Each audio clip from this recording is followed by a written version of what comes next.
Hi, welcome to Outlaw Bookseller. I'm Stephen E. Andrews, bookseller, writer, editor, rock and roll fan, general culture vulture, and this is a little video I decided to do about creating a bespoke sleeve for a copy of Low.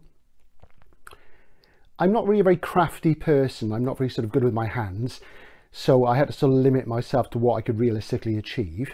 This is another copy of Low. This is a cutout which I bought some years ago. It's American or Canadian, I think, and obviously it's a reissue.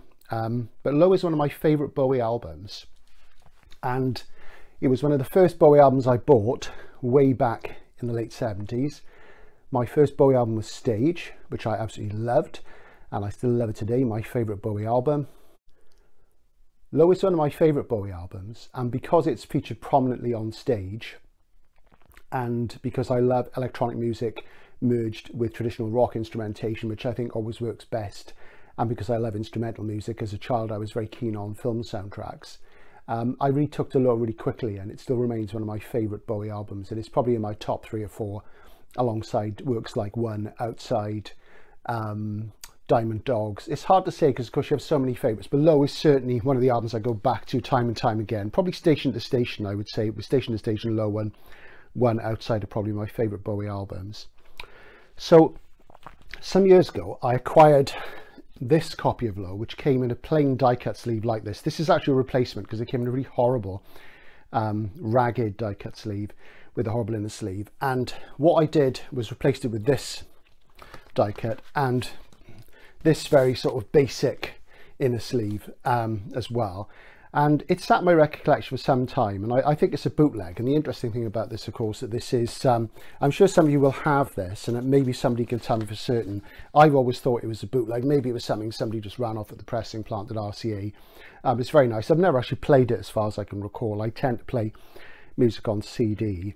So it's rather unadorned, and I decided to sort of do a basic customizing job. So my first step was to look at my basic curating standard and to pop it in a polylined inner.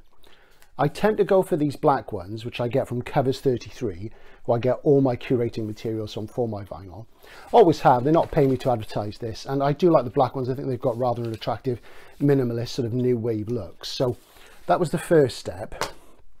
Then I thought, well, Low's quite a minimal album, so I can probably get away with my basic skills by going for a minimal sleeve. So I bought some of these plain white sleeves on eBay. You can get them in sort of tranches of 5, I think it is. Now I've done another video about customizing sleeves from my Stranglers collection, which are more elaborate because what I could get was a bit more elaborate and detailed.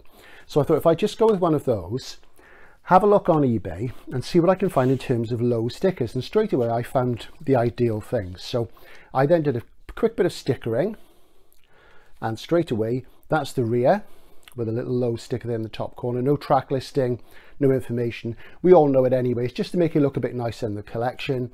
And on the front I gingerly placed a bigger sticker centrally, and I think in accordance with the low profile pen of the album title and the sort of more in my room sort of blue feeling of the record, I thought that would work quite well. So that was the next step.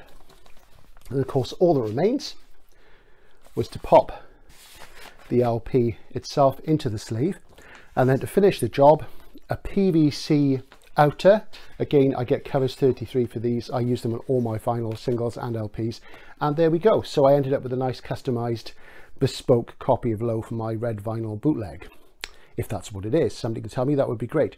So nothing spectacular, just a little job. If you enjoyed that, it just shows what you can do. If you're more gifted in craft than me, and I think most people probably will be, that shows what you can do to make the more unattractive items in your collection look more beautiful. So if you enjoyed this, do check my channel, because there's a video about the science fiction lyrical influences on Oh You Pretty Things, which goes into some interesting areas other people don't cover.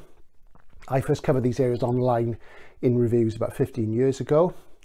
And there'll be another Bowie video to come soon about the lyrics of Diamond Dogs, looking into detail at their literary sort of sources, which are often uncovered. So have a great day. Subscribe, like and comment please. This is Outlaw Bookseller signing out for now. Bye.